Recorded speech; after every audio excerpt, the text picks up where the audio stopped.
যে বয়সে জীবনকে ভালোবাসার কথা ছিল, বুক ভরে স্বপ্ন দেখার কথা ছিল, স্বাধীন পাখির মতো ডানা মেলে আকাশে ওড়ার কথা ছিল, ঠিক সেই বয়সটাতেই আজ আমি দাঁড়িয়ে আছি এক অন্তহীন শূন্যতার মাঝে।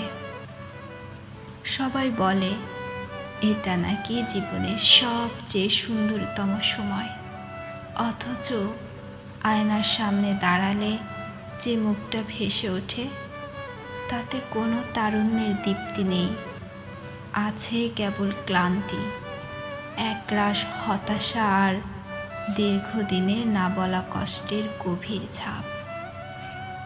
সকালের প্রথম আলো যখন ঘরের জানালা দিয়ে ঢোকে, তখন অন্য সবার মতো আমার মনে কোনো নতুন দিনের উন্মাদনা জাগে না, বরং বুকটা ভারী হয়ে আসে এক অজানা আতঙ্কে। ঠিক তখন থেকে শুরু হয় আমার প্রতিদিনের সেই অদৃশ্য যুদ্ধ। কার বিরুদ্ধে এই লড়াই?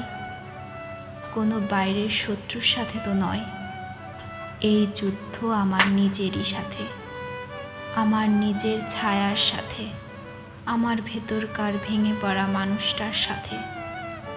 একদিকে বেঁচে থাকার তাড়না, নিজের স্বপ্নগুলোকে আগলে রাখার জেদ, অন্যদিকে প্রতিনিয়ত হেরে যাওয়ার ভয়, চরম একাকিত্ব আর চারপাশের চাপ সামলানোর অক্ষমতা।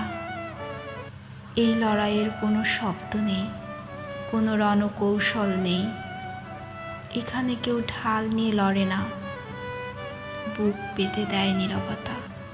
কেউ দেখতে পায় না আমার এই যুদ্ধের ক্ষতগুলো।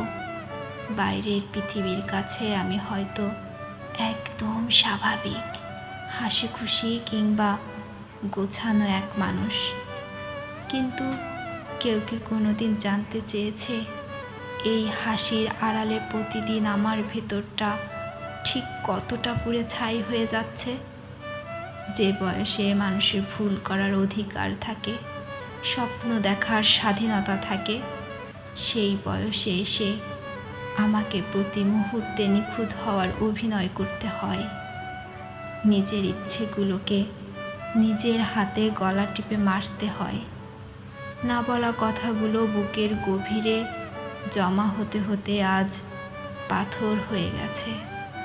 কাউকে যদি বলতে যাই, তারা হয়তো এটিকে সাধারণ বয়সসুলভ পাগলামি বা অবুঝপনা বলে উড়িয়ে দেবে, কিন্তু কেউ বুঝবে না যে এই বয়সের কষ্টগুলো কতটা মারাত্মক হতে পারে। নিজের সাথে প্রতিদিন এই লুকোচুরি খেলতে খেলতে আজ আমি নিজেই নিজের কাছে বড্ড অচেনা হয়ে গেছি। নিজের ভেতরের আলোটুকু তিল তিল করে নিভে যাচ্ছে, আর আমি চোখের পলকে নিজের মাঝেই বিলীন হয়ে যাচ্ছি। এই বিশাল পৃথিবীর ভিড়ে আজ বড্ড একা আমি। কাকে গিয়ে বলবো বলো তো? কার কাঁধে মাথা রেখে বলবো যে এই সুন্দর বয়সের খাঁচায় বন্দি হয়ে আমি আসলে প্রতিদিন একটু একটু করে মরে যাচ্ছি?